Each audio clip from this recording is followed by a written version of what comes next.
आज हमारे पास जिस फीमेल राइटर का वर्क है हमारे पास, तो वो बहुत ही फेमस रोमांटिक नॉवेलिस्ट कहते थे इन्हें।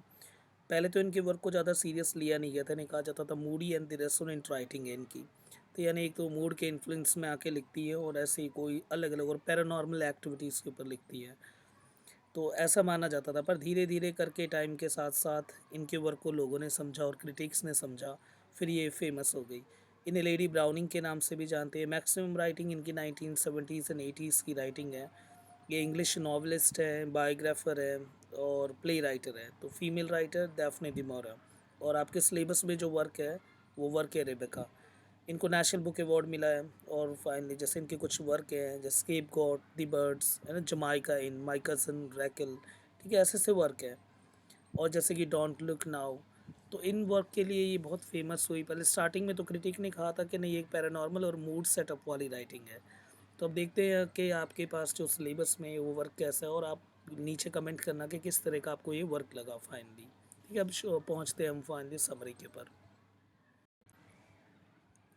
समरी ऐसा नहीं है कि आप पेपर में जो आंसर राइटिंग है उसमें आप पूरी समरी को लिखा हो, पर हाँ समरी पता तो होनी चाहिए, क्योंकि एक ऐसा बेस काम करेगी। जब तक आपको समरी नहीं पता, जब तक आप क्वेश्चन के आंसर को कैसे अटेम्प्ट करेंगे। पर इतना ज़्यादा डीप टू डीप समरी में नहीं जाना। वैसे रियल वे तो यही होता है कि आप एक ओरिजिनल बुक पढ़ो और उसमें चैप्टर बाय चैप्टर और पेज बाय पेज आप एक पूरी तरह से डीप एनालिसिस करो। पर इतना टाइम नहीं है क्योंकि फाइनली पेपर है। तो पेपर के रिगार्डिंग जिस तरह से, पर हाँ, इस वीडियो के थ्रू आप जब पढ़ लोगे पूरे, तो आप कुछ क्वेश्चन आंसर भी मैंने एंड में डिस्कस करे हैं, उसके थ्रू आपको एक पूरा सिनेरियो मिल जाएगा और आपके नंबर अच्छे खासे स्कोर हो जाएंगे। तो अब देखते हैं फाइनली समरी है क्या। देखो, रेबिकास जो नरेटिव, ये जो the narrative takes from the flashback scene, ये पूरी कहानी फ्लैशबैक सीन पे है। तो ठीक है, पूरी ये फ्लैशबैक पे मूव करेगी। और फ्लैशबैक नॉर्मली सभी को तो पता होगा ना, जैसे कि बैठे बैठे एकदम से पीछे की तरफ है ना, पास्ट की कुछ कहानियाँ जो है और पास्ट के कुछ जो सीन है वो आने शुरू हो जाएंगे। तो जो हीरोइन है वो द नेमलेस है। हीरोइन का नाम ही नहीं रख रखा है इस कहानी में, ठीक है। तो यानी उनके नाम को प्रेजेंट ही नहीं कर रखा, जो हीरोइन है उसके नाम को बता ही नहीं रखा। कहानी की शुरुआत ऐसी होगी, देखो, कि फाइनली जो पहले सीन दिखा रखा है उसमें जो हीरोइन है वो अपने हस्बैंड के साथ, हस्बैंड का नाम क्या है, मैक्सिम द विंटर, ठीक है, मैक्सिम द विंटर। तो यानी heroine and Maxim de Winter, उनको पहले इस सीन में पूरा अच्छी तरह से दिखा रखा है। और उसके साथ साथ और भी दिखा रखा है the memories of a beautiful home that is called the Manderley. Manderley में इनका एक बहुत ही खूबसूरत घर था। ठीक है, तो अब जो हमें स्टार्टिंग में जो दिखाए गए हैं सीन, स्टार्टिंग के सीन में है क्या, कि फाइनली एक हीरोइन है, ठीक है, हीरोइन का नाम नहीं बता रखा, और मैक्सिम द विंटर उनके हस्बैंड है। ये जो है वो नॉस्टैल्जिक हो रहे हैं, एक तरह से पुरानी यादों में जा रहे हैं कि इनका एक बहुत ही खूबसूरत घर हुआ करता था, कहाँ पे, मैंडरले में, जो कि अब किस में, आग में है ना, पूरे किसी ने जला दिया उसे। The story begins with the memories of how she and the Maxim first met. अब ये पूरी कहानी फ्लैशबैक में जाएगी। यानी बस पहले सीन में हमें सिर्फ यही बता रखा था कि जो हीरोइन है, और हीरोइन और उस और जो हीरोइन का नाम नहीं बता रखा, और हस्बैंड का नाम क्या है, मैक्सिम द विंटर है। वो बैठे हुए हैं और बैठे क्या, इधर से उधर घूम रहे हैं। अब वो घूम क्यों रहे हैं, क्योंकि वो एक होटल ढूंढ रहे हैं, क्योंकि उनका जो घर है वो जल चुका। ठीक है, और उसी घर की जो यादों के थ्रू अब हमें सीधा इस कहानी के बिल्कुल पास्ट में लेके जाया जाएगा। ऐसी क्या वजह थी जिस वजह से उसे, उस घर को किसने आग लगा दी, ठीक है। अब आएगा हमारे पास फ्लैशबैक सीन में, देखो, द हीरोइन, अब पहले तो ये बताएंगे कि मैक्सिम द विंटर यानी जो सेंट्रल कैरेक्टर है हमारे पास, and the heroine, the nameless heroine, जिसको नाम हीरोइन से रिप्रेजेंट कर रखा है। अब मैक्सिम द विंटर और हीरोइन ये आपस में मिले कब थे, और फिर ऐसा क्या वजह हुई थी जिस वजह से उस घर को आग लगा दिया गया। और इस पूरे नावल की जो हेडिंग है आप देखते हो, जो फ्रंट रेबेका क्यों है, ठीक है, जब हीरोइन का नाम ही नहीं है फिर ये रेबेका कौन है। ठीक है, इस तरह के कुछ क्वेश्चन है जो कि आपको रिजॉल्व करने हैं, जैसे मैं समरी बताता रहूँगा तो आपको ध्यान रखना है। कहानी की शुरुआत होती है फ्लैशबैक सीन में। जो हीरोइन दिखा रखी है वो एक ट्रैवलिंग कंपनी में काम करती है एक तरह से, और वो एक wealthy American named Mrs Van Hopper. तो मिसेस वैन हूपर जो है, देखो, मिसेस वैन हूपर के अंदर जो है वो हीरोइन जो है वो ट्रैवल एजेंसी में एक तरह से काम करती है, ठीक है, ट्रैवल एजेंसी में काम करती है। और and after knowing that the heroine only the few weeks he proposes the marriage. अब वहीं पे देखो, जो ट्रैवल एजेंसी में ही मैक्सिम आया है कुछ, ये जो ट्रैवल कंपेनियन एजेंसी है इनमें देखो ट्रैवल से रिगार्डिंग सारे काम होटल के वो सारे कुछ काम होते हैं। इसी होटल में स्टे आउट करने के लिए कौन आया, यानी द विंटर आया। अब जो द विंटर है वो यहाँ पे आता है और वहाँ यहाँ पे आने के बाद वो इस लड़की से मिलता है और लड़की का नाम जो है बता ही नहीं रखा, यानी हीरोइन नाम से दिखा रखा होगा आपको। और फाइनली वो उसको जब वो इस हीरोइन को देखता है यानी देवेंटर, उसे बहुत पसंद आती है और ये उसे प्रपोज़ कर देता है। जैसे ही प्रपोज़ करता है वो मान भी जाती है और दोनों की फाइनली क्या हो जाती है, शादी हो जाती है। अब आपको एक बात ध्यान रखना है, जो हमारे पास देवेंटर मैक्सिम है वो एक तरह का विडोवर है, यानी उसकी जो पहले वाइफ है, उस पहली जो वाइफ है उसकी डेथ हो चुकी है। और फिर भी ये जो हीरोइन है, ये हीरोइन उससे शादी करती है और उसके बाद ये उसे लेके जाता है अपने एंसेस्ट्रल स्टेट यानी मेंडरले। ठीक है, वो कहाँ लेके जाएगा, उसे मेंडरले लेके जाएगा। But a dark cloud hangs over the marriage and the Maxim first wife. अब मैक्सिम की जो फर्स्ट वाइफ है उसका नाम है रेबेका। ठीक है, मैक्सिम द विंटर, जब भी मैं द विंटर बोलूँ यानी वो सेंट्रल कैरेक्टर है हमारे पास, सेंट्रल हीरो। तो द विंटर जो है उसकी जो फर्स्ट वाइफ थी वो कौन है, रेबेका। और सेकंड वाइफ कौन है, हीरोइन जो अब बनी है। ठीक है, वो कहते हैं कि वो एक दलदल वाला एरिया, जैसे कि थोड़ा सा पानी और थोड़ा सा रेत वगैरह, वैसा जो दलदल वाला एरिया, दलदला एरिया, वहाँ पे उसकी जो नाव है वो अंदर चली गई थी और उसकी वजह से उसकी डेथ हो गई। ये कहानी में है अब तक। तो ये जो कोव आपको रिप्रेजेंट कर रखा है, COV, ये एक तरह का आप वैसे समझ सकते हो जैसे वेटलैंड है ना, वेटलैंड वाला फॉर्मेट है। जैसे कि ये ज़मीन है, जैसे मैं यहाँ पे ये पूरा लैंड है, लैंड के बाद जो यहाँ पे जो पूरा पानी है, ठीक है, ये पूरा वाटर है। तो नाव को जैसे डॉक यार्ड करके डॉक करके रखते हैं ना, जैसे कि बांध के एक तरफ नाव को ऐसे रखते हैं, ऐसे ही रेबेका को एक नाव नाव में थी वो, और वो पूरी नाव जो है वो डूब गई। ठीक है, और डूबने की वजह से उसकी डेथ हो गई। ये कहानी में इस तरफ अभी जो कहानी में वो यही डिफाइन कर रखा है। इसके बाद जो कहानी है वो आगे मूव करेगी और अब हम पहुंचेंगे कहाँ पे, और फाइनली घर की तरफ। ठीक है, अब जो हमारे पास मेंडले का सीन दिखाया जाएगा, तो रेबेकास डिवोटेड हाउसकीपर, वहाँ पे रेबेका की जो हाउसकीपर है, यानी अब रेबेका नहीं है, मैंने बता दिया रेबेका की डेथ की वजह क्या थी। वो जो अभी बताया था मैंने, जो नाव है फाइनली वो डूब जाती है और उसके अंदर जो है रेबेका की इस वजह से जो डेथ हो जाती है। अभी तक स्टोरी में बस सबको ये पता है। इसके बाद जब कहानी आगे की तरफ मूव करेगी तो हम फाइनली पहुंचते हैं कहाँ पे, घर में। और ये जो है मेंडरले है। ठीक है, मेंडरले में जैसे ही एंटर करते हैं तो वहाँ पे रेबेका की जो हाउस कीपर है, बहुत ज़्यादा पसंद करती थी वो रेबेका को। और जो रेबेका की जो हाउस कीपर है उसका नाम क्या है, मिसेस डैनवर। तो एक कैरेक्टर ये भी बहुत इंपॉर्टेंट है। ठीक है, मिसेस डैनवर। अभी भी उसने चार्ज ले रखा होता है मेंडरले का, यानी मेंडरले में जो भी काम है, जो भी उस घर में देखना वेखना सब कुछ, हाउस कीपर है तो यार वही करेगी हाउस कीपिंग। और despite the encouragement of the house overseer the Frank कॉले एंड द मैक्सिम सिस्टर बीट्राइस। अब देखो एक दो कैरेक्टर और आ गया आपके पास, एक फ्रैंक क्रॉले और एक मैक्सिम की सिस्टर बीट्राइस। ये जो हीरोइन थी, ये इन्होंने भी स्ट्रगल किया था अपने लाइफ में मेंटली में। क्यों?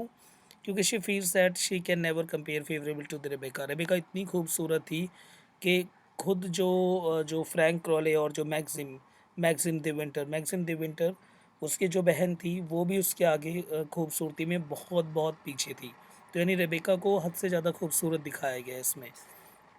Who was beautiful and talented and the brilliant, सब कुछ थी। वो ब्यूटीफुल भी थी, टैलेंटेड भी थी, ब्रिलियंट भी थी। पर फिर भी जो कहानी के स्टार्टिंग में हमें उसके डेथ पॉइंट को रिवील कर दिया गया कि वो मरी किस वजह से। ये वजह तो नहीं बताई गई, खैर वो इंसिडेंट ज़रूर दिखाया गया जिसमें उसकी डेथ हुई है। अभी तक कहानी में बस हमें ये पता है। तो कहानी में बस फ्लैशबैक में कहानी चल रही है और मैक्सिम द विंटर दिखाया गया। मैक्सिम द विंटर और हीरोइन वो आपस में मिलते हैं, वो शादी कर लेते हैं। मैक्सिम द विंटर हीरोइन को लेके कहाँ आया होता है, मेंडरले में। उसके बाद मेंडरले की स्टोरी बता रखी है कि मेंडरले में सबसे पहले रेबेका रहती थी, जो इसकी फर्स्ट वाइफ थी। वो बहुत ही ज़्यादा खूबसूरत थी। उसके आगे जो द विंटर की बहन वहन सारी फीकी पड़ती थी, क्योंकि रेबेका टैलेंटेड भी थी और ब्रिलियंट भी थी। और रेबेका को जो सबसे ज़्यादा पसंद करती थी वो कौन थी, उसकी जो हाउसकीपर, उसका नाम क्या है, मिसेस डैनवर। बस ये पता होना चाहिए आपको।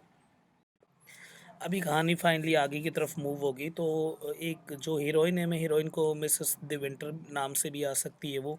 ठीक है, जैसे कहानी आगे की तरफ मूव होती है तो मैंडरले में पहुँच तो गए, पर मैंडरले में जो उसकी जो फाइनली हाउसकीपर है, हाउसकीपर का नाम क्या है, मिसेस डैनवर, वो बिल्कुल नहीं पसंद करती थी किसे, कोई भी अगर रेबेका की जगह ले।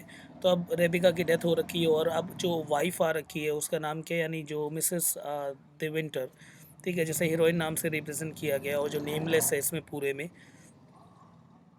मिसेस डेनवर को बिल्कुल नहीं पसंद आती वो। और इसी वजह से मिसेस डेनवर हर हर उसमें सोचती है कि कहीं न कहीं से ये बताऊँ कि क किस तरह से जो रेबेका कितनी खूबसूरत थी, तुम उसके आगे कुछ भी नहीं हो, वो बहुत ही ब्रिलियंट थी, एक्स्ट्राऑर्डिनरी थी। ऐसे-ऐसे कर के जो मोरल है और जो कॉन्फिडेंस लेवल है और बहुत ही ज़्यादा उसको नीचे कर दिया गया, किसका? यानी मिसेस de विंटर का। अब जो मिसेस de विंटर है उसको अंदर से वो कॉन्फिडेंस, यानी सेल्फ डिप्राइव्ड होने लग गई वो, अंदर से उसका कॉन्फिडेंस बहुत ज़्यादा कम होने लग गया और उसे लगने लगा कि वो कुछ भी नहीं है। इसके बाद कहानी की शुरुआत यहाँ से होती है कि जो मैंडरले में वहाँ पे उस घर में एक पहले से ही एक वो चली आ रही थी कि ना, वो हर पार्टी फंक्शन रखते थे हर साल।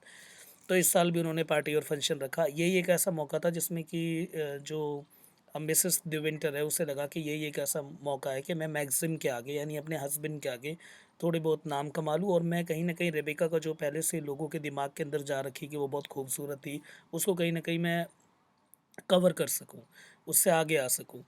तो फिर पूरा प्रिपरेशन चलता है एंड फिर उसके बाद क्या होता है एंड में कि एक वहाँ पे एक पोस्टर सा लगा होता है। उस पोस्टर में वो जो मिसेस डैनवर कहती है, किसको कहती है? फाइनली हीरोइन को, कि तुम इस तरह के कपड़े पहन लेना, ठीक है? इस तरह के कपड़े पहन लेना तो क्या पता मैक्सिम तुम्हारी तरफ अट्रैक्ट हो जाए और जो बॉल यानी पार्टी, उसमें जो सब आएँगे वो फिर कहेंगे नहीं, तुम भी रेबेका की बिल्कुल टक्कर की हो। और वो उसमें वही वाले वो कॉस्ट्यूम, वो कपड़े पहन लेती है। जैसे ही वो कपड़े पहनती है उस बॉल में, फिर जब सब आके देखते हैं, जब तो जैसे ही मैक्सिम देखता है तो मैक्सिम बहुत टेंशन में आ जाता है, क्योंकि यही सेम कपड़े, इसी तरह के सेम कपड़े किसने पहने थे? रेबेका ने पहने थे लास्ट टाइम, जो लास्ट डे था उसका, जिस दिन उसकी डेथ हुई थी, उसी दिन उसने वैसे ही सेम कपड़े पहन रखे थे। और ये किसकी पूरी कॉन्स्पिरेसी कह सकते हो या कोई छोटे लेवल की चाल कह सकते हो। ये चाल किसकी होगी? ये पूरी चाल किसकी थी? मिसेस डैनवर की, कि किस तरह से इन दोनों को दूर किया जा सके, क्योंकि रेबेका की जगह कोई ले नहीं सकता, है ना? तो फाइनली यही होता है सीन। और वो जो पूरा जो रिजल्ट निकल के आता है इस बॉल का, सोचा तो था उन्होंने कि उस पार्टी में कि कुछ अच्छा करेगी वो, पर इससे बिल्कुल ठीक अपोजिट हो जाता है। And the heroine becomes convinced that he will never love her and that he is still devoted to Rebecca. और हीरोइन को ऐसा लगता है कि नहीं, ये तो पूरे रेबेका को ही प्यार करता है, मेरे को बस इसने ऐसे टाइम पास के लिए रख रखा है। और उसी दिन क्या होता है, finally Mrs Denver almost convinces, तो मिसेस डेनवर कहती है कि तुम रेबेका जैसे नहीं बन सकती, अब तुम्हारे पास एक ही रास्ता है, अपने आप को मार लो, क्योंकि अब मैक्सिम तुम्हें कभी प्यार करेगा नहीं। और देखा तुमने कि इतने अच्छे ड्रेस और गेटअप पहन रखा था, फिर भी मैक्सिम ने तुम्हारी तरफ ध्यान नहीं दिया, क्योंकि उसके दिमाग में आज भी रेबेका ही है और रेबेका ही है। तो वो एकदम से अपने आप को मारने के लिए जा ही रही होती है, कहती है कि तुम यहाँ से अपने आप को मार लो, है ना, सुसाइड कर लो एक तरह से। कि इतने में के आसपास आवाज़ आने लग जाती है कि एक शिप निकल के आई है अंदर से, और उस शिप के अंदर जो एक डेड बॉडी है, ठीक है, और वो डेड बॉडी किसकी है? रेबेका की है। और इस डिस्कवरी से मैक्सिम जो है वो फिर मैक्सिम फंस जाता है, और मैक्सिम अब बताएगा सारी कहानी कि रेबेका के साथ क्या हुआ और क्या नहीं हुआ। क्योंकि उसमें जो डेड बॉडी में ऐसे निशान दिखाए गए थे, ये साफ लग रहा था कि एक तरह का ये सुसाइड नहीं था, एक तरह से ये मर्डर है ना, किसी ने मर्डर किया है रेबेका का। और ये मर्डर के चार्ज किसके ऊपर लगा? से मैक्सिम के ऊपर लगा, कि मैक्सिम ने रेबेका को मारा है। अब मैक्सिम ये बात किसको बताएगा? हीरोइन को, क्योंकि हीरोइन को लगता है कि रेबेका की जो डेथ थी वो पहले नेचुरल डेथ हुई होगी, पर अब उसे पता चल जाता है कि नहीं, इसमें ऐसे से पैचेस और निशान है, तो इसका मतलब पक्का रेबेका को मारा गया है। अब इसको जस्टिफ़ाई करने के लिए अब मैक्सिम बताएगा कि क्या हुआ और क्या नहीं हुआ। तो मैक्सिम जो स्टोरी सुनाएगा रेबेका को, दिस इज़ अगेन इम्पोर्टेंट। अब मैक्सिम क्या सुनाने वाला है? मैक्सिम कहेगा, देखो, बात ऐसी थी कि रेबेका वाज़ मैलेवोलेंट, यानी वो बहुत ही ज़्यादा बिगड़ी हुई थी, विक्ड वुमन थी, अच्छी नहीं औरत थी, वो लिव्ड सीक्रेट लाइफ। उसका एक खुद का लाइफ था जिसमें कि उसके मल्टीपल अफेयर चल रहे थे, including one with her cousin. अपने भाई के साथ भी उसके अफेयर थे। उसके भाई का नाम क्या था? जैक फेवल, ठीक है? एक और कैरेक्टर है, इसका नाम आपको फिर से याद रखना है, जैक और फेवल, ठीक है? Jack Favell. On the night of her death, जिस दिन वो मरी थी, Maxim has demanded divorce. Maxim ने कहा था मुझे डाइवोर्स दे दो, एंड शी हैड रिफ्यूज, उसने मना कर दिया।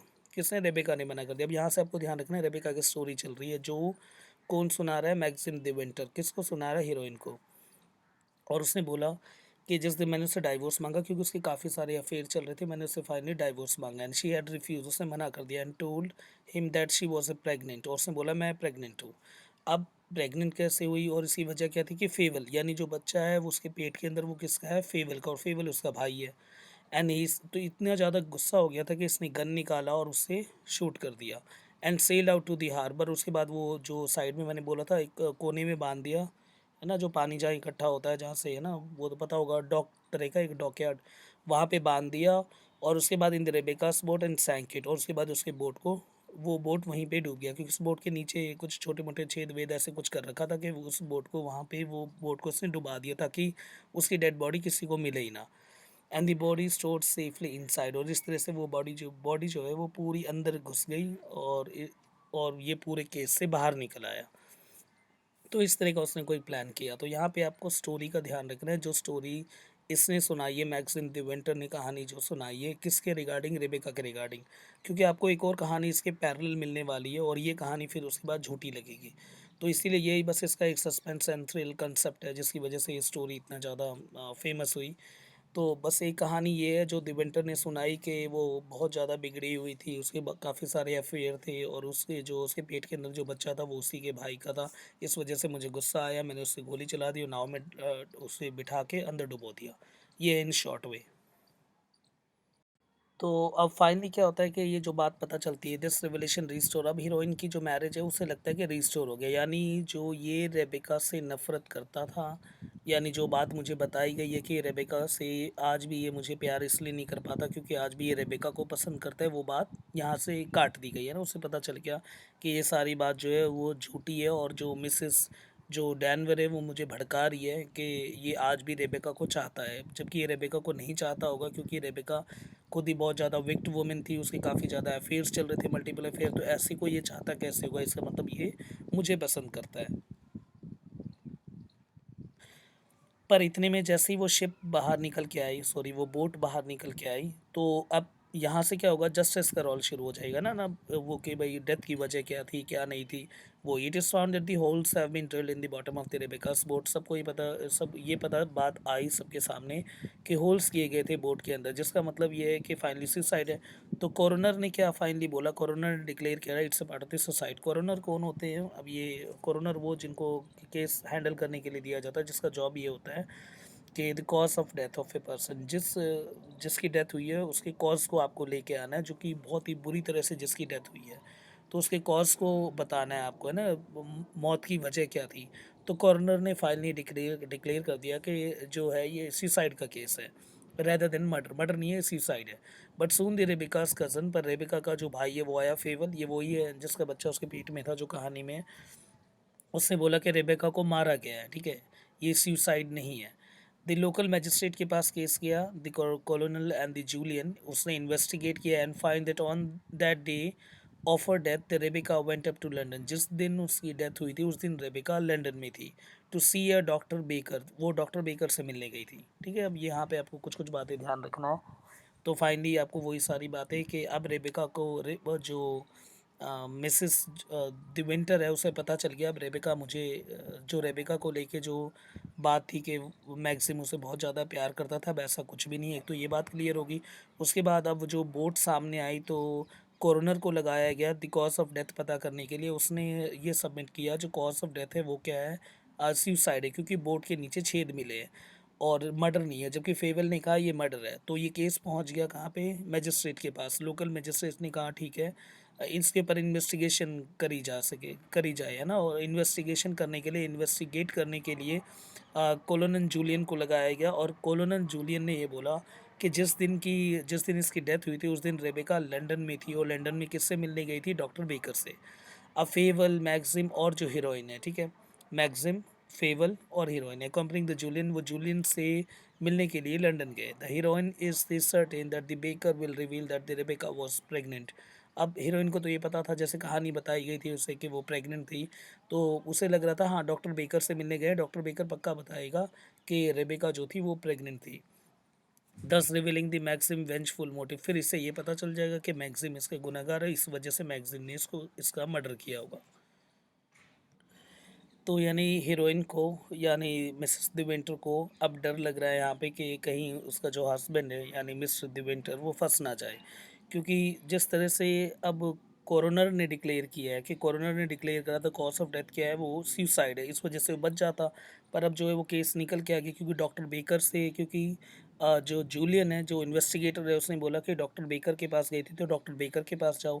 अब डॉक्टर बेकर के पास अगर ये पहुंचेंगे तो वो बता देंगे, वो पक्का यही बताएगा प्रेगनेंसी वाली बात।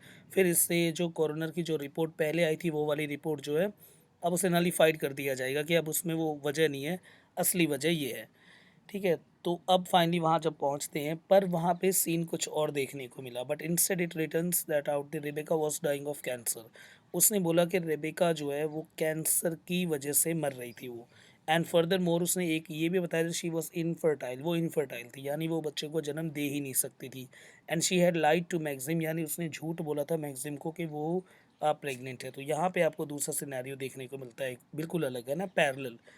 इससे पहले क्या कहानी बताई गई थी, पूरी कहानी प्रेगनेंसी के ऊपर मूव कर रही थी। अब कहानी में क्या बताया जा रहा है कि जो डॉक्टर बेकर है उसने ये बताया कि वो कैंसर की वजह से मर रही थी और वो इनफर्टाइल थी और फाइनली वो प्रेग्नेंट कभी हो ही नहीं सकती थी।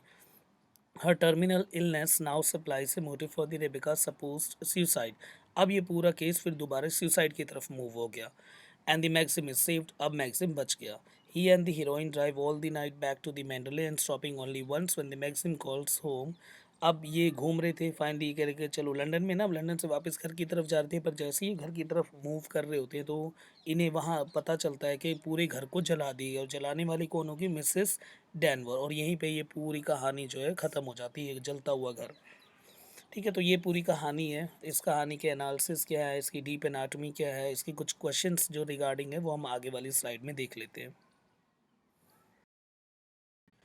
अभी हमारे पास फाइनली एनालिसिस है, तो एनालिसिस के थोड़ा सा देख के चल, पूरे स्लाइड को रटना है, यहाँ थोड़ी थोड़ी मेन मेन चीज़ उठानी है आपको।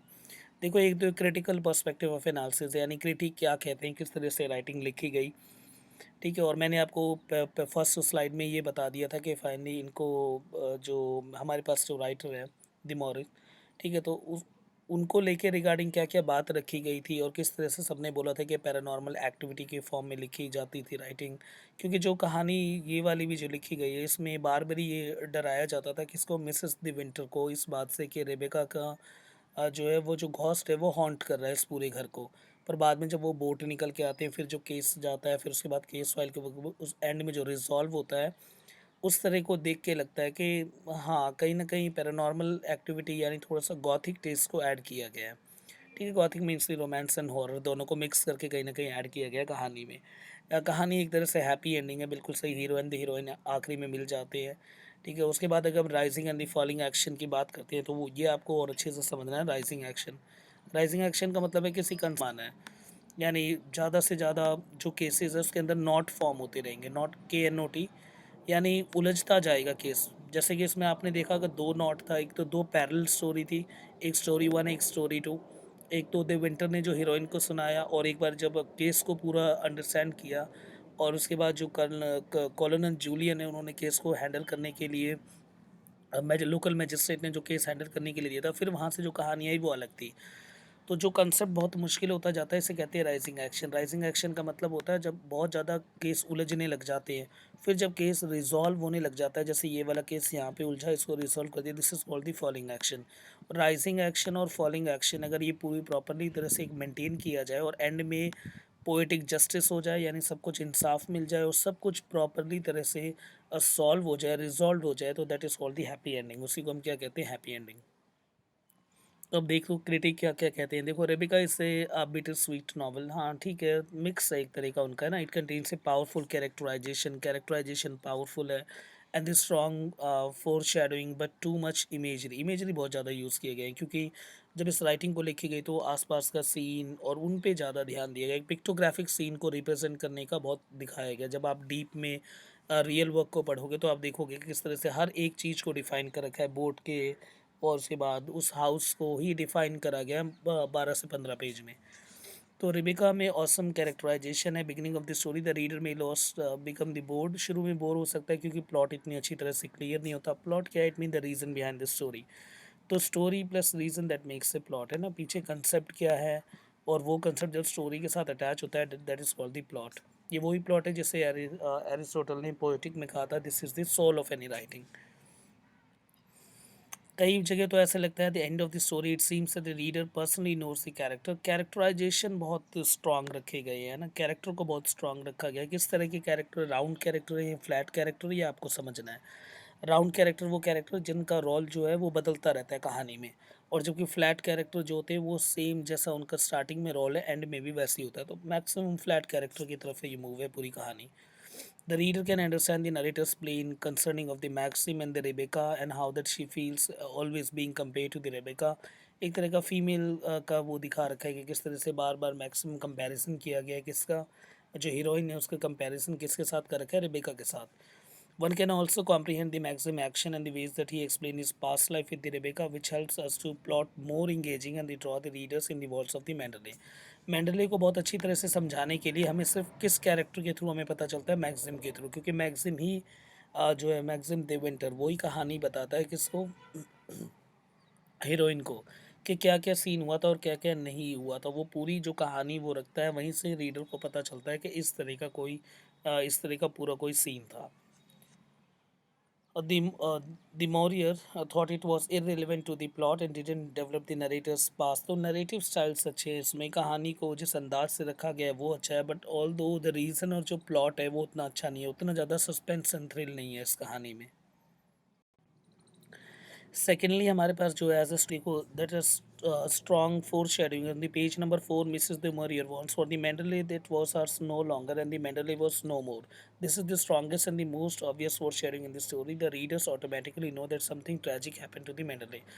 देखो जब कहानी को मेंडले की तरफ लेके जाते हैं स्टार्टिंग से ही कहीं ना कहीं ऐसे लग रहा था कि रीडर को आ, घुसाया जा रहा है उसे, कि बार बार ही समझाया जा रहा है कि मेंडले में कुछ ऐसा सीन हुआ था, क्योंकि मेंडले का घर चल रहा है और एंड में भी यही बताया था कि मेंडले का जो पूरा वो जो है हाउस, पर ऐसा लग रहा है कि इसके पीछे कोई बहुत स्ट्रांग रीज़न होना चाहिए, वो एक बहुत ही स्ट्रांग प्लॉट होना चाहिए, पर प्लॉट बहुत ही वीक दिखाया गया, उतना ज़्यादा स्ट्रांग नहीं है।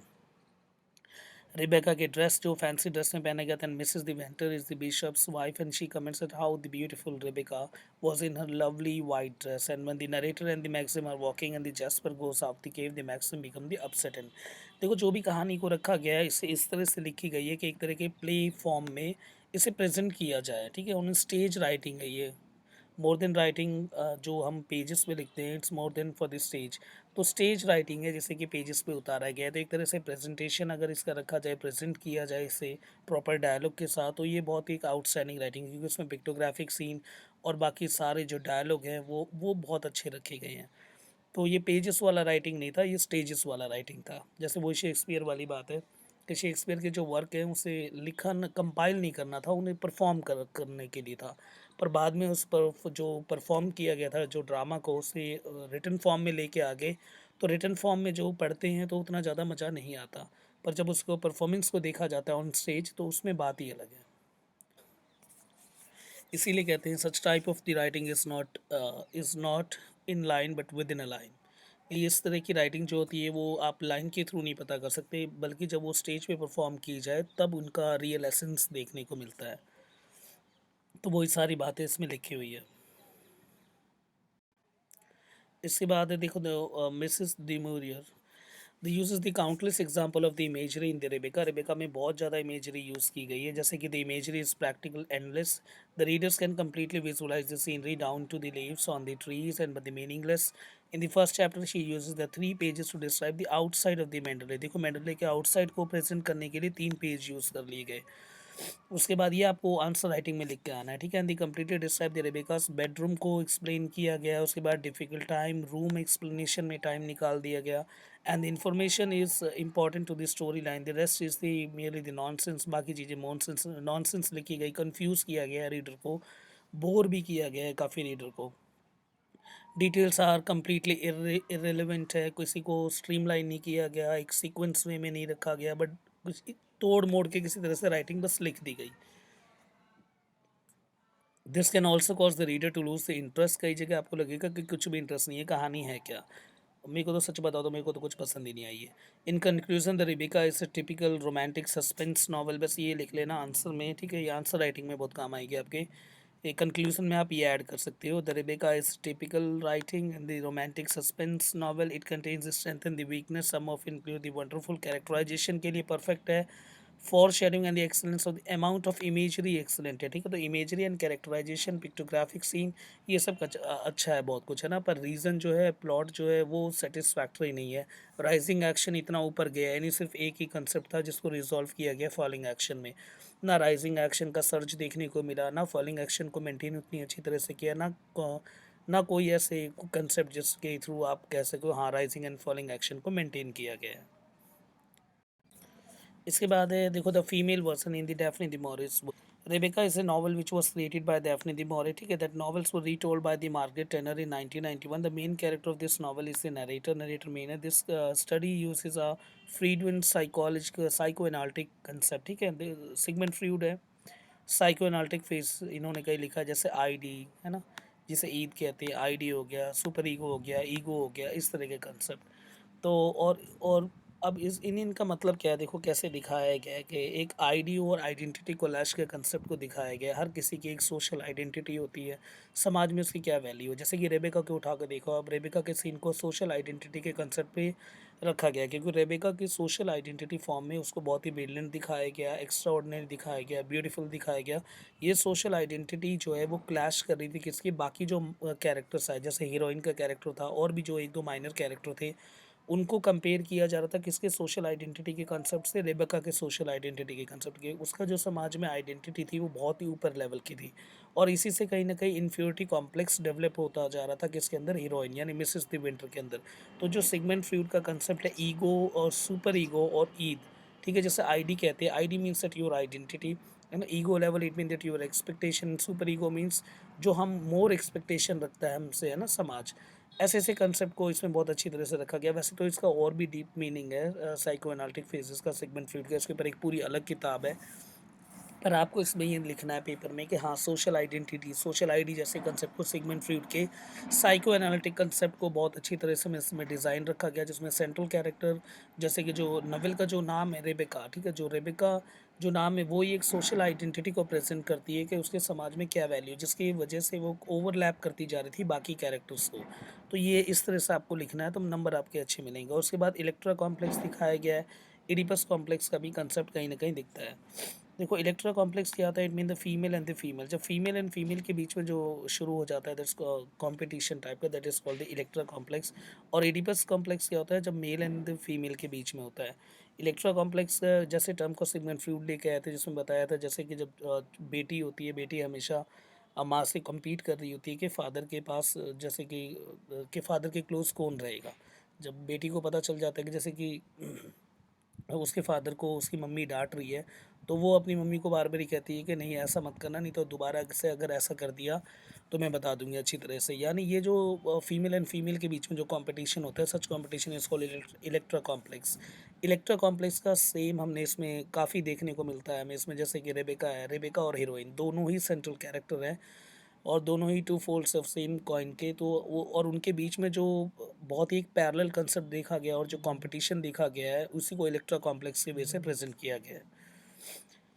This step of this study are to identify the symbolic father figure and the symbolic mother figure and the trace how many character try to displace the symbolic mother figure in the novel। वही सारी बातें जो मैंने बताया आपको, बस आपको ये सारी बातें ध्यान रखना है। मिसेस डैनवर जो है, मिसेस डैनवर एक तरह से इन सबको चेक करें, इलेक्ट्रो कॉम्प्लेक्स जैसे कंसेप्ट को। मिसेस डैनवर का क्या माना था, सोशल आइडेंटिटी को जो बूस्ट किया है वो मिसेस डैनवर ने किया है, किसके, रेबेका को। रेबेका को जो प्रेजेंट किया गया as an profound figure, as an strong figure, उसके पीछे 80 to 90% हाथ किसका था, मिसेस डैनवर का था। The prepare the best appearance of the ball, ball में बिल्कुल बेस्ट अपीयरेंस से प्रेजेंट करना, social ID concept again. And the cover her husband as the murderer and the main character is trying to displace the Mrs Danvers by convincing the Mrs Danvers to her friend. ये ज़्यादा ध्यान नहीं रखना, बस आपको electro complex का concept ज़्यादा ध्यान रखना है। तो ऐसे ही बताते हैं कि इडिपस कॉम्प्लेक्स का जो एंटेगोनिस्टिक है that is called the electro complex. तो इलेक्ट्रो कॉम्प्लेक्स परफेक्ट है, तो कोई भी क्वेश्चन आए आपको इलेक्ट्रो कॉम्प्लेक्स को प्रेजेंट करना है, it mean the female competing with another female, ठीक है। और सिगमंड फ्रूड का कंसेप्ट है ये, ठीक है, इलेक्ट्रो कॉम्प्लेक्स। तो ये आपको लिख के आना है, इसमें काफ़ी फीमेल एंड फीमेल जो वर्सेस है वो देखने को मिलता है कहानी में। ये next that is called the hauntological the reading of the Daphne du Maurier Rebecca. तो ये देखो इसी के ही आपको नंबर मिलेंगे, ये जो अलग अलग टर्म्स जो है आपको इसी मेरे चैनल पे ही आपको देखने को ज़्यादा मिलेंगे और इसी के ही ज़्यादा नंबर स्कोर आपके होंगे, ठीक है। तो मेन अब इसमें क्या है ये जो है ना hauntological, it mean the haunting. Past का कोई सीन हो जो कि प्रेजेंट में किसी को हॉन्ट कर रहा हो, जैसे कि पास्ट का कोई सीन है और वो हमें अब तक प्रेजेंट में जो है वो हॉन्ट कर रहा हो, ठीक है, और हमारे पास कोई रास्ता नहीं है उससे ताकि हम कहीं से उसके थ्रू हम निकल सके ना, कोई एक रास्ता दिख ही नहीं रहा ताकि हम उसके उस डायमेंशन को क्रॉस कर सकें। इसी को क्या कहते हैं, हॉन्टोलॉजी। और इस अप्रोच को कौन लेके आया था, जैक्स दरीदा, ठीक है। जैक्स दरीदा का कंसेप्ट है, दरीदा का वही डिफरेंस एंड द डिफरेंस, ठीक है, बाद में पढ़ाऊंगा कभी। पर अभी आपको ये समझना है दरीदा का कंसेप्ट है क्या, हॉन्टोलॉजिकल। इस पूरे जब आपने नॉवल को देखा होगा, इस पूरे नॉवल में आपको साफ दिख रहा है जो पास्ट और प्रेजेंट का जो एक वो बहुत ही अच्छा अब्रिजमेंट किया गया है ना, दोनों को बिल्कुल पास रखा गया है। और पास्ट के जो एक्सपीरियंस है किस तरह से प्रेजेंट को हॉन्ट कर रही हैं, और जो हीरोइन है यानी मिसेस द विंटर, वो इससे कहीं ना कहीं निकलना चाह रही है कहीं ना कहीं इस पूरे डायमेंशन से, पर वो फिर भी नहीं निकल पा रही। Such type of writing is called hauntological writing. और ये जो टर्म है hauntology, that one is given by the Jacques Derrida, ठीक है। तो ये वाले कंसेप्ट आपको और लिखना है इसमें, और इसके पीछे कुछ कुछ वजह भी लिख देना आप, है ना। जिस तरह से मिसेस जो डैनवन है, उसने किस तरह से एक सोशल आइडेंटिटी का फ्रेम सेटअप किया था। उसके बाद social and the cultural prejudice, कि ठीक है सोशल और कल्चर प्रेजुडाइज भी होता है। प्रेजुडाइज का मतलब एक तरह का हेट है ना, बिना रीज़न के किसी को नफरत करना। तो इसमें यही दिखाया गया कि जो मिसेस डैनवर जो है वो बिना वजह से नफरत कर रही थी किससे, हीरोइन से, जो मेन है हमारी, ठीक है। तो दैट्स हीरोइन अगेन मिसेस, ठीक है, द विंटर। तो यही है। तो प्रेजुडाइज जैसे टर्म को हमेशा ध्यान रखना, ठीक है। ये प्रेजुडाइज ऐसे क्वेश्चन आ सकता है प्रेजुडाइज के रिगार्डिंग, कि इस पूरे राइटिंग में प्रेजुडाइज है। देखो जो टर्म्स होते हैं वो ही बहुत मुश्किल होते हैं उनको समझना। अगर एक बार टर्म समझ आओ, कहानी तो सबको पता था, उसके रिगार्डिंग ही लिखना है आंसर में। ऐसे नहीं कुछ भी मन में है वो लिख दो, ठीक है। तो प्रेजुडाइज का कंसेप्ट है यानी हेट विदाउट एनी रीज़न। अब यहाँ से कुछ क्वेश्चन शुरू हो गए हैं, ठीक है। कुछ क्वेश्चंस जो कि थोड़ा बहुत आप देख लो, हल्का फुल्का आइडियाज मिल जाएगा आपको लिखने के लिए, ठीक है। दी ओपनिंग लाइन क्वेश्चन क्या है, how does the opening line of the Rebecca begin to develop the theme of the past versus the present. ये पास्ट वर्सेस प्रेजेंट जो है अभी मैंने आपको समझाया था वही, पर ओपनिंग लाइन आप याद रख लेना ब्लैक पेन से, अगर आप बीच में लिख के आ सकते हैं तो अच्छे नंबर मिल जाएंगे, ठीक है। The last night I dreamed and I went to the Manderley again, suggest that the narrator hasn't had this dream before, कि इससे पहले भी उसे ये सपना आया था नरेटर को, ठीक। तो ठीक है सपना, और फाइनली है था क्या था कि दोबारा वो मेंडले गया। उसके बाद मेंडले के रिगार्डिंग आपको स्टोरी मैंने बता रखी है, द पास्ट वर्सेस प्रेजेंट का कंसेप्ट अभी मैंने एक्सप्लेन कर दिया है। इसके बाद जो नेक्स्ट क्वेश्चन है हमारे पास, how does the author use the figurative language and the symbolism to create the atmosphere of the horror in the chapter 1 of the Rebecca. देखो चैप्टर 1 ऑफ द रेबेका, देखो फिगरेटिव पे question आ सकता है and symbolism के ऊपर। Figurative and symbolism maximum use कर रखा है मैंने, स्लाइड में आपको बता भी रखा है, ठीक है। और इस तरह की राइटिंग को गॉथिक राइटिंग भी कहते हैं, that romance mix with horror. वो दोनों देखने को मिल रहा है हमें इसमें, ठीक है। और हॉरर के एटमॉस्फेयर को किस तरह से डिज़ाइन किया गया वो हर चैप्टर में अलग अलग तरीके से है। फिगरेटिव लैंग्वेज या पिक्टोग्राफिक लैंग्वेज, ये सारा इसमें कंसेप्ट है। जैसे कि पर्सोनिफाई किया गया है, जैसे ट्रायम्फ ऑफ ट्रीज, ठीक है, पेड़ की एक तरह से जीत है ना, देयर ब्रांचेस इंटरमिंगल्ड, उनके ब्रांच आपस में एक दूसरे को एम्ब्रेस गले लगा रहे थे, ठीक है। ये दो तीन जो लाइन है सिम्बॉलिज्म के, वो आप इनमें से याद कर लेना, एक दो एग्जाम्पल लिख के आ जाना, वहीं से बात बन जाएगी, ठीक है। और जो स्टार्टिंग लाइन है जैसे last night I dreamed and I went to the Manderley again, एक ये वाली लाइन भी याद रखना, गॉथिक वाली भी रखना, और हंटोलॉजी वाले कंसेप्ट भी रखना, इलेक्ट्रा कॉम्प्लेक्स भी याद रखना, ठीक है। ये सारी चीज़ जैसे आप आंसर राइटिंग में लिख के आओगे अपने आप आपके नंबर स्कोर हो जाएंगे। और सकता है, why did the Daphne du Maurier choose to name the Rebecca after a character who never appear as a living person in the book. के कैरेक्टर कभी लिविंग पर्सन है ही नहीं, ये अकेली ऐसी कैरेक्टर है जिसकी जो इसमें एज लिखा दी गई है, पर फिर भी इस पूरी कहानी का नाम रेबेका क्यों रख रखा है, एक तरह से ये है ना कंसेप्ट।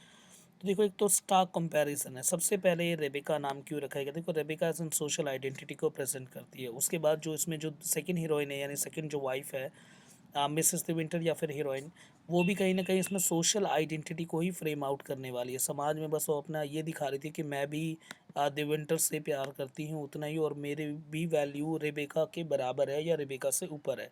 और जो रेबेका को पसंद करने वाले थे जैसे कि फेवल इसका भाई, ठीक है, और इसका भाई, और दूसरी तरफ हमारे पास कौन होगी, मिसेस डैनवर। वो कहीं न कहीं रेबेका की सोशल आइडेंटिटी को और स्ट्रॉन्ग करते जा रहे थे। और जो हमारे पास जो सेकंड वाइफ़ है यानी मिसेस द विंटर, वो भी अपनी सोशल आइडेंटिटी को क्राफ्ट करना चाह रही थी। तो यही जो सोशल आइडेंटिटी का जो क्लैश है ना वेन डायग्राम के थ्रू, जैसे एक सोशल आइडेंटिटी एक ये है और दूसरी सोशल आइडेंटिटी जैसे ये है, तो दोनों की सोशल आइडेंटिटी के बीच में स्टार्क कंपैरिज़न है। एक स्टार्कनेस है और जिसमें रेबेका कहीं न कहीं ओवरलैप कर रही है किसको, जो सेकंड हीरोइन है। इस वजह से ये जो कंपैरिज़न है और जो मैक्सिमम इनके बीच में जो डिवीज़न दिखाया गया है, और साथ ही साथ ये कि जो सोशल आइडेंटिटी के कंसेप्ट है, इसके थ्रू जो है रेबेका को जो एज़ कम्पेयर हीरोइन ना रखते हुए, इसकी उसको मिसेस द विंटर ना रखते हुए रेबेका को इसलिए रखा गया क्योंकि पास्ट में रेबेका से कहीं न कहीं गॉथिक टेस्ट आ रहा है। एक तो ये, second thing Rebecca as an जो कंपैरिज़न में चलते हैं सोशल आइडेंटिटी में, तो रेबेका की सोशल आइडेंटिटी बहुत ज़्यादा मानी गई थी as compare to that of the second heroine. ठीक है? तो सेकंड हीरोइन यानी सेकंड वाइफ़ को मैं हीरोइन कह रहा हूँ, ठीक है? तो इन वजह से रेबेका को जो है टाइटल पे रखा गया है। तो ये ध्यान रखना है आपको 2-3 बातें। एक तो Rebecca first thing gothic taste को मेंटेन करती है, और सेकंड थिंग रेबेका एक पास्ट कैरेक्टर है पर स्टिल वो जो प्रेज़ेंट के साथ वो जो मिक्स होती है, that makes the ontological appearance. Third, this is again the concept of the social identity. Social identity जैसे कांसेप्ट में सोशल आइडेंटिटी का जो फॉर्मेशन है उसका जो एक आउटसेट है वो मोर है किससे, बहुत ज़्यादा है, हद से ज़्यादा है किससे, जो हमारे पास सेकंड वाइफ़ है, जो सेकंड वाइफ़ है in mean Mrs the winter से। इन वजह से रेबेका को रखा गया। ऊपर से फेमिनिस्ट स्टेट यानी 1900 के बाद की राइटिंग है, it mean the mid of the 20th century की राइटिंग है। तो फेमिनिज़्म का दौर पहले ही चला आ रहा था, थर्ड वेव ऑफ फेमिनिज़्म चल रहा था, तो फेमिनिस्टिक राइटिंग को, फीमेल टेस्ट को मेंटेन रखने के लिए इस तरह की चीज़ों को ऊपर रखा गया है यानी टाइटल पे। जबकि टाइटल पे मेल भी आ सकता था पर फीमेल को रखा गया है फिर।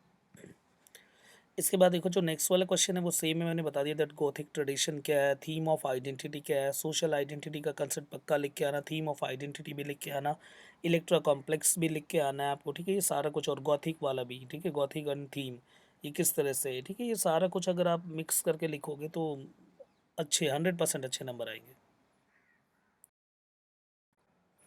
बाकी इस वाली स्लाइड को भी रोक के आप अच्छे से क्वेश्चन को पॉज़ करके ना पूरे वीडियो को, क्वेश्चन को एक बार पढ़ लेना, बाकी मैंने सब इसके पीछे एक्सप्लेन कर रखा है। इस वाले क्वेश्चन को भी अच्छे से पढ़ लेना, ठीक है? The maximum intense pride in the Manderley advance the plot of the Rebecca. बस ये ध्यान रखना कि प्लॉट का मतलब क्या होता है। Plot it mean the reason behind any story. Story को मूव करने के लिए जो मेन ऑयल होता है या हमारे पास जो मेन इंजन है, that is called the plot. तो प्लॉट एज़ एन इंजन का काम करती है किसी कहानी को मूव करवाने के लिए।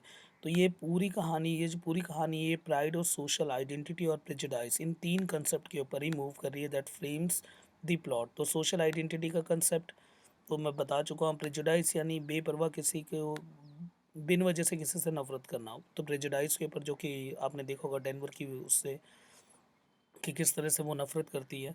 सोशल आइडेंटिटी और प्रेजुडाइस का कंसेप्ट, और उसके बाद मैक्सिम का इंटेंस प्राइड है ना, मैक्सिम कितना ज़्यादा प्राइड में था कि उसने एक तरह का कॉन्ट्रैक्ट साइन कर रखा था अपनी वाइफ से, यानी पहले वाली से, रेबेका से, कि ठीक है कि तुम्हारे अफेयर चल रहे हैं तो कोई बात नहीं, तुम्हारे अफेयर तुम रखो, मैं अपनी लाइफ अपनी तरह से लीड करूँगी, तुम अपनी लाइफ अपनी तरह से लीड करना।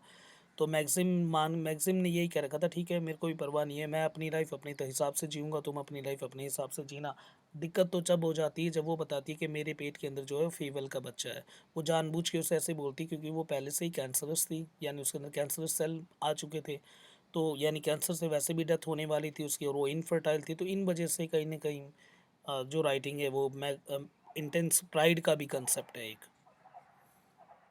ये जो नेक्स्ट क्वेश्चन है, हु इज़ द विलन, तो डिस्कस कर लेते हैं that who is the villain of the Rebecca Maxim, यानी द सेंट्रल हीरो, जैसे हम कह रहे हैं मैक्सिम द विंटर, या फिर टाइटल कैरेक्टर, या रेबेका, यानी जो फर्स्ट वाइफ है उसकी वो, या फिर मैक्सिम। ठीक है, तो अगर वैसे देखा जाए तो मैक्सिम इज़ मोर विलेनियस, तो ये उससे ज़्यादा विलेनियस है।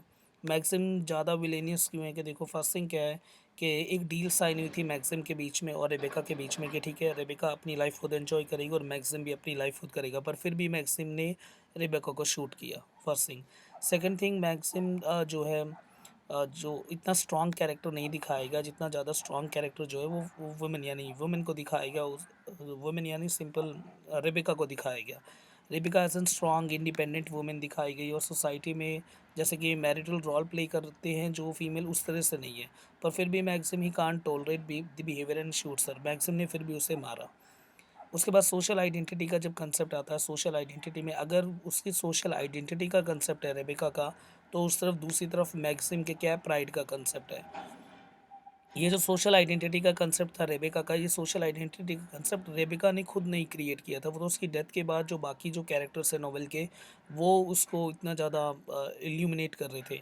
पर जब जो वो खुद रेबेका, उसने कभी ने ऐसा नहीं किया। ऐसे देखा जाए तो दोनों सेम थे, दोनों की डील यही थी, दोनों के एक्स्ट्रा अफेयर थे, भाई तुम बाहर अपनी अपनी लाइफ जिसको जैसे लीड करनी है वो वैसे लीड करेगा। पर फिर भी इस कॉन्ट्रैक्ट को तोड़ा गया। सेकंड हमारे पास ये है कि एज एन स्ट्रॉन्ग कैरेक्टर में अगर हम चाहें तो स्ट्रॉन्ग कैरेक्टर हमें यहाँ पे देखने को मिलता है किसका, यानी रेबेका का। और मैक्सिम का स्ट्रॉन्ग कैरेक्टर नहीं देखने को मिलता। उसके बाद अगर हम बात करें नेक्स्ट उस पे, उसके बाद भी देखें तो और भी कई सारे क्वेश्चंस और आपके दिमाग में भी चलेंगे। अब अगर आप कई रीज़न आपको ही ढूंढने हैं यहाँ पे, क्योंकि ऐसा नहीं है इसका कोई एक आंसर वेल डिफाइंड है। यहाँ पे ऐसा भी हो सकता है कि मोर विलेनियस रेबेका भी हो सकती है, और ये क्वेश्चन ही इस नॉवेल का क्वेश्चन है। क्योंकि जो मॉरियर यानी जो राइटर है इसकी, उसने फाइनली क्वेश्चन रेज कर रखा that who is the real villain, ठीक है, for the reader to decide. साफ लिख रखा है for the reader to decide. आपको खुद डिसाइड करना है, और कौन कौन से कंसेप्ट के ऊपर आप डिफाइन कर सकते हैं वो कर सकते हैं। Because part of the literature, science तो है नहीं कि हर चीज़ का एक फैक्ट होना चाहिए, एक रीज़न होना चाहिए। आप अपने हिसाब से खुद एक अच्छी तरह से कैरेक्टराइजेशन, दोनों कैरेक्टर को रीड करके खुद की तरफ से एक आंसर लिख सकते हो। क्योंकि इसके रीज़न कितने ही हो सकते हैं, बहुत सारे रीज़न हो सकते हैं ना। तो अब जिसकी तरफ भी मूव करना, 3 या 4 रीज़न उसके रिगार्डिंग आपको पता होने चाहिए। आप खुद एक बारी अच्छी तरह से इसी वीडियो को 1-2 बारी देख लेना, आपको शायद वो सारे पॉइंट्स निकल आएँ। क्योंकि पहले ही अगर आपके दिमाग में क्वेश्चन स्लॉट डाउन हो चुका है, तो आप जब दोबारा वीडियो को देखोगे तो आपको 2-3 पॉइंट दोनों के मिलेंगे। जो आपको स्ट्रॉन्ग कैरेक्टर या विलेनियस कैरेक्टर मिलेगा उसके 3-4 पॉइंट्स कर लेना, और दूसरे वाले कैरेक्टर के भी 1-2 पॉइंट्स को दिखा देना। पर कॉन्ट्रास्ट ऐसे मेंटेन करना कि ज़्यादा जिसकी तरफ आप मूव कर रहे हो उसके पॉइंट ज़्यादा स्ट्रांग हो, ठीक है, ये ध्यान रखना है आपको। और जो नेक्स्ट क्वेश्चन है, what role does the fire play in the novel Rebecca, ये आ सकता है, ठीक है question. The first fire in the Rebecca occurs. देखो पहली जो हमने कहानी इतनी डीप से करी नहीं है, क्योंकि जो लाइन टू लाइन और पेज टू पेज जाएंगे उनकी बात अलग होती है। पर इतना टाइम भी नहीं है अभी। पर फिर भी मोर देन कंसेप्ट हम सब कुछ कवर कर लेते हैं, ठीक है। इसमें वैसे भी समझ आ जाएगा, कोई इसी तरह के क्वेश्चंस आएंगे, इससे ज़्यादा क्वेश्चंस आने भी नहीं है। जो फर्स्ट फायर है रेबेका में, वो शुरुआत में ही होता है नॉवेल के। नॉवेल की स्टार्टिंग में कैसे होता है कि जो नरेटर है, when the narrator burns the page from the Maxim book of poetry. Maxim ने, जो कैरेक्टर है, उसने एक पोएट्री की बुक लिखी थी, और उस बुक, जो पोएट्री की बुक लिखी थी, उसमें एक पेज रेबेका का था। रेबेका के ऊपर उसने एक पोयम लिखी थी। उस पेज को फाड़ा है किसी नरेटर ने, जो कहानी हमें सुना रहा है, ठीक है। उस पेज को फाड़ा और उसके बाद उसमें आग लगा दी, छोटी सी आग। ये छोटी सी आग हमें बता रही है कि इस कहानी में आने वाले टाइम पे एक बहुत बड़ी आग लगेगी, ठीक है। जो सेकंड लार्ज फायर की तरफ वो प्रिकर्सिवेट कर रहा है हमें, है ना। प्रिकर्सिव का मतलब पहले से ही बता रहा है। तो जो सेकंड लार्जर फायर है that occurs at the end of the novel, novel के बिल्कुल एंड में होगी, जब मेंडले को डिस्ट्रॉय कर दिया जाएगा। तो स्टार्टिंग में मैगजिम की किताब में से एक पोएम फाड़ी गई है, और वो पोएम किसके ऊपर लिखी थी, मैगजिम ने रेबेका के ऊपर। नरेटर ने उसे फाड़ के आग लगा के ये दिखा दिया कि अब जो आने वाले टाइम पे भी इस कहानी में कुछ ऐसा ही होने वाला है, ठीक है। जिस तरह के पहले भी हुआ करता था, प्रीफेस को सेट करते थे, है ना, जो हमें पहले ही बता देती थी कि अब आगे सीन होने क्या वाला है कहानी में। जैसे कि मनहूस वाला सीन आने वाला है, तो मनहूस जैसे सीन को पहले ही थोड़ा बहुत हिंट दे दिया है ना, जैसे बादल गड़क रहे हैं या फिर ऐसा कुछ उल्टा होने वाला है, खून की बूंदें गिर रही है, इस तरह से। तो वही पहले वाले पेज को जला के ही दिखा दिया कि ठीक है, कहानी में कहीं ना कहीं ऐसा कुछ उल्टा नेगेटिव सेंस को जनरेट किया है रीडर के माइंड में। अब इसमें देखो, the in Rebecca how does the author justify the Maxim's murder of Rebecca, ठीक है। मैक्सिम का मर्डर ऑफ रेबेका को किस तरह से जस्टिफाई किया गया है। अभी पीछे मैंने बोला था आपको कि इन दोनों में से कौन सबसे ज़्यादा विलेनियस है। वहाँ के कुछ जो पॉइंट्स हैं, अगर आप इकट्ठे नहीं कर पाओगे तो यहाँ ज़रूर मिल जाएंगे। देखो, जो मर्डर है मैक्सिम का, उसको जस्टिफाई किया गया। The author seem to justify the murder in the two ways. Murder को दो वे से जस्टिफाई किया ऑथर ने। पहले, the revelation of the Rebecca's cruelty towards the Maxim, कि रेबेका कितनी ज़्यादा क्रूअल थी मैक्सिम के, उसको लेके उसे जस्टिफाई किया गया through the crime of the passion, ठीक है। कि भाई उसने उसे मारा, वजह ये थी कि वो बहुत ज़्यादा क्रूअल थी, क्योंकि वही पहले ऑफर लेके आई थी कि ठीक है, मेरे मल्टीपल अफेयर्स है, तुम अपना अपनी तरफ जाओ, मैं अपना अपनी तरफ जाती हूँ, ठीक है। सेकंड क्या दी ऑथर ने ये भी रिवील किया कि जो शूट किया है किसने, मैगजिम ने, तो शूट जो मैक्सिम ने करा, तो जो कैरेक्टर है यानी रेबेका वैसे ही कैंसर से मर रही थी, तो उसने शूट करके एक तरह से उसे बचा ही लिया। यानी बचाने का मतलब क्या है कि जो वो बहुत दर्द सहना पड़ता उसे और जो पेनफुल डेथ होती उससे उससे बचा लिया। तो who has gone to a great length to conceal his crime. Instead, she relegates him to a kind of the purgatorial exile and the dooming him to the wander endlessly without a home. She also dooms the narrator who has helped cover up the Maxim's crime to make this fruitless journey with her husband. ठीक है, तो ये आप दो reason लिख के आ सकते हो, जस्टिफाई कर सकते हो मर्डर को। हाँ, मर्डर एक जस्टिफिकेबल था कि पहला रीज़न यही था कि वो रेबेका ने बहुत ये जो ऑफ़र और ये वगैरह वगैरह ये सब बहुत क्रूएल्टी दिखाई थी सेंट्रल कैरेक्टर यानी मैक्सिम की तरफ, मेल सेंट्रल कैरेक्टर की तरफ।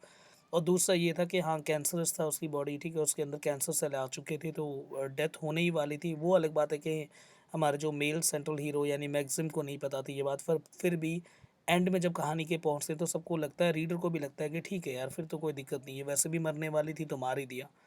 ठीक है, तो इस तरह से हम जस्टिफाई कर सकते हैं। इनमें से एक दो पॉइंट अगर आपको पसंद आए तो वो उसमें ऐड कर सकते हो इससे पीछे वाले क्वेश्चन में। In the Rebecca how does the narrator relationship with the Maxim develop over time, और ये क्या है कि रिलेशन दिखाना है नरेटर एंड द मैक्सिम का, तो किस तरह से उनका रिलेशन जो है वो धीरे धीरे टाइम के थ्रू मूव होता गया। इतना ज़्यादा इंपॉर्टेंट क्वेश्चन नहीं है, पर ऊपर वाले अच्छे क्वेश्चन हैं, ठीक है। बाकी आप इस स्लाइड को और पढ़ लेना, सिम्बोलिज्म इन दी नॉवल, जैसे इन कॉन्ट्रास्ट बता रखा है। रेबेका एक पावरफुल और मैनिपुलेटिव वो मैंने काफ़ी यूज़ कर रखा है रेबेका रेबेका, इस वजह से कहीं ना कहीं जो राइटर है उसने इस रेबेका को एज एन टाइटल रख दिया, तो एक और वजह रखी गई है, ठीक है। सिंबल के थ्रू प्रेजेंट किया गया रेबेका को, एक डर, एक पास्ट जो कि कहीं ना कहीं हॉन्ट कर रहा है प्रेजेंट को, तो वही वाली चीज़ जो है बार बारी इस नॉवल में आ रही है, इस वजह से इसको टाइटल पे रख दिया गया, एक कंसेप्ट दिखा रखा है नॉर्मल। तो फाइनली ये नॉवेल यहाँ ख़त्म हो जाती है, और कमेंट करके ज़रूर बताना आपको ये कैसी लगी और कैसी नहीं। अगर इससे रिगार्डिंग अगर आपको कोई भी डाउट हो या कोई और अगर कंसेप्ट हो जो इसमें मैंने नहीं समझाया तो उसे मैं समझा दूंगा नीचे। और नीचे कमेंट ज़रूर कर दिया करो कौन से यूनिवर्सिटी से हो आप और कौन कौन से आपके जो वर्क है वो करवाने हैं, ठीक है। मैं जल्दी उसे लेके आता रहूँगा, और स्टे कनेक्टेड विद अस जो कि लिखा भी हुआ है इसमें, ठीक है। And thank you.